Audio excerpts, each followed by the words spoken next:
नमस्कार दोस्तों, स्वागत है आप सभी का गर्व से सनातनी चैनल पर। कार्तिक मास, भक्ति और आस्था का महीना। कहते हैं इस महीने में किया गया स्नान और पूजा हर दुख को दूर करता है और घर में सुख समृद्धि लाता है। आज हम आपको सुनाएंगे एक ऐसी कथा जिसमें एक साधारण बहू ने अपने घर के आंगन में ही कार्तिक स्नान कर भगवान का आशीर्वाद पा लिया। आइए सुनते हैं कार्तिक स्नान की यह प्रेरणादायक कहानी। एक गांव में दो सास बहुएं रहती थीं। जब कार्तिक मास आया तो सास ने बहू से कहा, मैं कार्तिक स्नान के लिए तीर्थ जाना चाहती हूँ। बहू ने श्रद्धा से कहा, सासू मैं भी आपके साथ चलूंगी।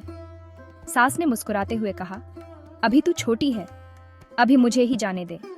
और वह तीर्थ यात्रा पर निकल गई। घर पर अकेली रह गई बहू।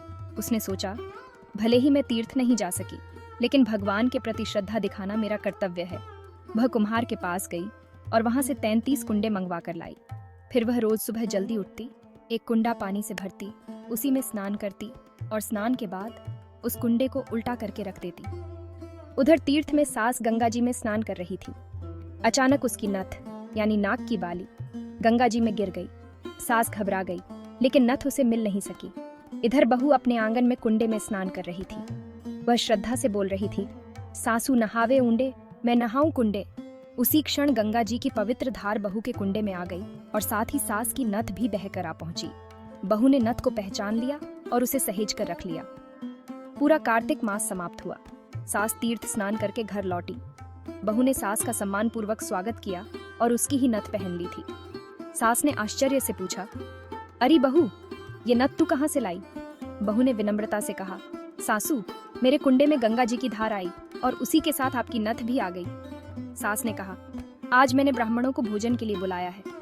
बहू ने आदर पूर्वक कहा, सासू जी कृपया 2 ब्राह्मण मेरे भी जिमा देना, मैंने भी पूरे महीने कार्तिक स्नान किया है। सास हैरान रह गई और बोली, अरे तूने कहाँ कार्तिक स्नान किया?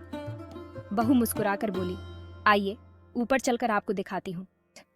दोनों ऊपर गईं तो देखा कि 33 कुंडे उल्टे पड़े थे और अब वे चमचमाते सोने के बन गए थे। बहू ने हाथ जोड़कर कहा, सासू मैं रोज एक कुंडा भरती, उसमें स्नान करती और उसे उल्टा कर देती। मैंने पूरे मन से भगवान में श्रद्धा रखकर कार्तिक स्नान किया। सास की आंखें श्रद्धा से भर आईं। उसने बहू के कंधे पर हाथ रखते हुए कहा, बहू तू सचमुच भाग्यवान है।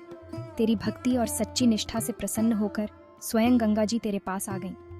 तेरे कुंडे सोने के हो गए और भगवान ने तुझे बड़ा फल दिया। तो दोस्तों, इस कथा से हमें यही सीख मिलती है कि भगवान तक पहुंचने के लिए हमेशा लंबी यात्राएं या भव्य पूजा आवश्यक नहीं होती।